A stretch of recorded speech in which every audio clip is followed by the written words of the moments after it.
Breaking tonight, new outrage and backlash over an incendiary comment about the President of the United States by the man they call America's mayor. Last night, Rudy Giuliani, the man who led New York City through the 9/11 attacks, was speaking at a private dinner. In the audience was White House hopeful Wisconsin Governor Scott Walker and dozens of Republican bigwigs.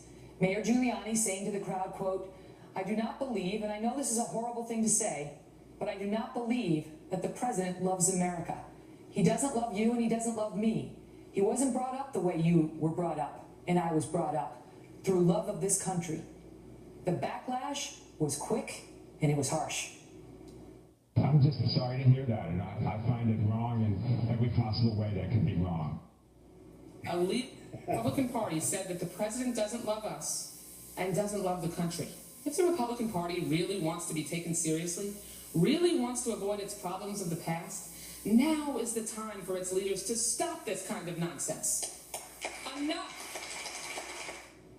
The president's team also getting involved today. The Deputy White House Press Secretary Eric Schultz taking a shot at the mayor over his failed run for president, saying, quote, "Mr. Giuliani test drove this line of attack during his fleeting 2007 run for the presidency. I agree with him on one thing. It was a horrible thing to say." Here now to respond, former New York City mayor and former Republican presidential candidate Rudy Giuliani. Mr. Mayor, do you want to apologize for your comment? Not at all. I want to repeat it. The reality is, from all that I can see of this president, all that I've heard of him, he apologizes for America. He criticizes America. He talks about the Crusades and how the Christians were barbarians. Leaves out the second half of the sentence, that the Muslims were barbarians also. He sees Christians slaughtered and doesn't stand up and hold a press conference, although he holds a press conference for the situation in Ferguson. He sees Jews being killed for anti-Semitic reasons, doesn't stand up and hold a press conference. This is an American president I've never seen before. But to say that he doesn't love America, I mean, that he could view foreign policy as a Democrat might view it, and through a different lens than you, a Republican, might see it. You can understand the differences between you, but to condemn his patriotism, to question his love of America? I'm not condemning his patriotism. Patriots can criticize. They're allowed to criticize. I don't hear from him what I heard from Harry Truman, what I heard from Bill Clinton, what I heard from Jimmy Carter, which is these wonderful words about what a great country we are, what an exceptional country we are. When he called us an exceptional country, he said, we're an exceptional country, but so is Greece. Back 3,000 Doesn't mean he doesn't love America.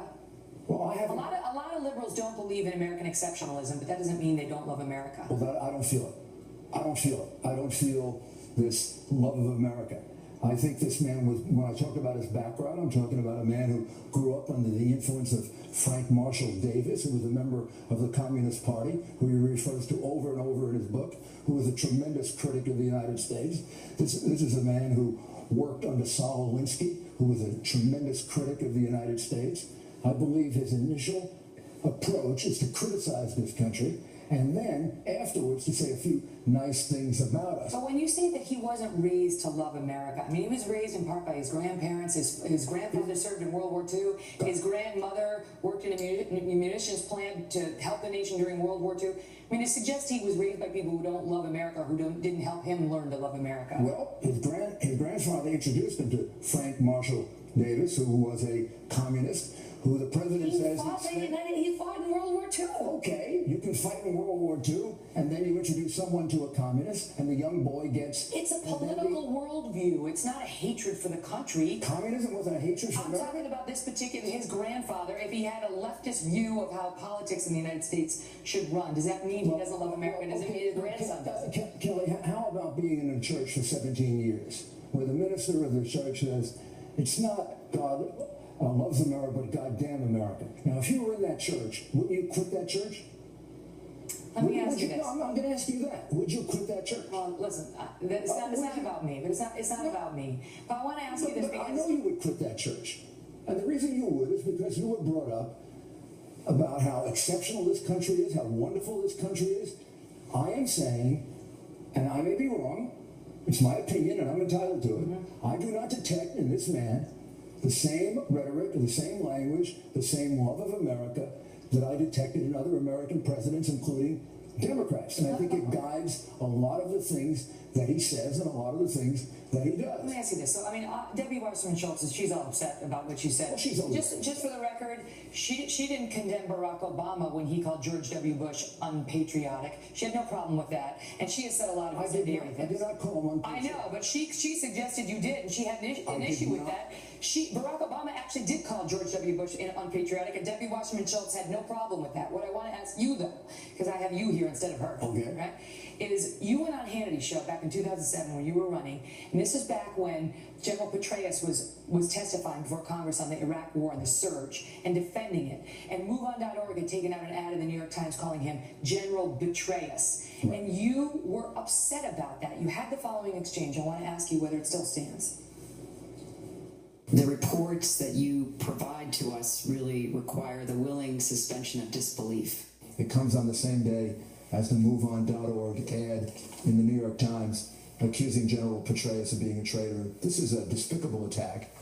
Hillary Clinton should disown and condemn MoveOn.org. You actually said these times call for statesmanship, not politicians spewing political venom. Yeah, you know, I mean, what kind of civility is that? So I ask you the same thing. What kind of civility? I think it was perfectly civil. I think that is a perfectly reasonable opinion. But the president, in his comments, if we look at all of his rhetoric, has not displayed the kind of love of America, the kind of love of American exceptionalism that other American presidents have displayed. That he has gone abroad and criticized us over and over again, apologized for us. Every time he does it, it embarrasses me. I was in Europe a lot this summer and this fall, and all I heard about is the bigoted American police departments, and I never heard the President of the United States defend the policemen of America, 800,000 of which put their lives on the line for us. What about the critics who say you've hurt the GOP? Because now you've got some people coming out and saying, these Republicans, this is how they are. I mean, that's what Debbie Wasserman Schultz, she wants Scott Walker to disavow your comments. She's the head of the DNC. But do you think you hurt the Republican brand? I do not think I did. And the last time all the candidates for president wanted me removed from office was when I brought the RICO case against the Teamsters Union. The only one who didn't was George Bush. Accusing them of racketeering. And that case was just settled successfully after 30 years of changing the Teamsters Union. I'm right about this. I have no doubt about it. I do not withdraw my words. If the president goes and makes a speech and talks about what a great country this is, if the president could complete the following sentence: during the Crusades, the Christians were barbarians, and so were the Muslims. If the president could say Islamic fundamentalist terrorism is our enemy, I will applaud the president. But until he does that, I will have doubts about his emotions, his feelings, his attitudes, and the way in which he developed. We haven't even mentioned some of the other communists and leftists who educated him as a young man. But all we need is Reverend Wright, 17 years in that church, and that man condemned America over and over and over again, and he remained a member of that church. President suggested he wasn't there for those sermons. The other parishioners didn't tell him about it? I would have walked out of that church in 2 darn seconds because I love my country. Mr. Mayor, thanks for being here. Thank you. All the best, sir. We're taking your thoughts on it now. You can go to Facebook.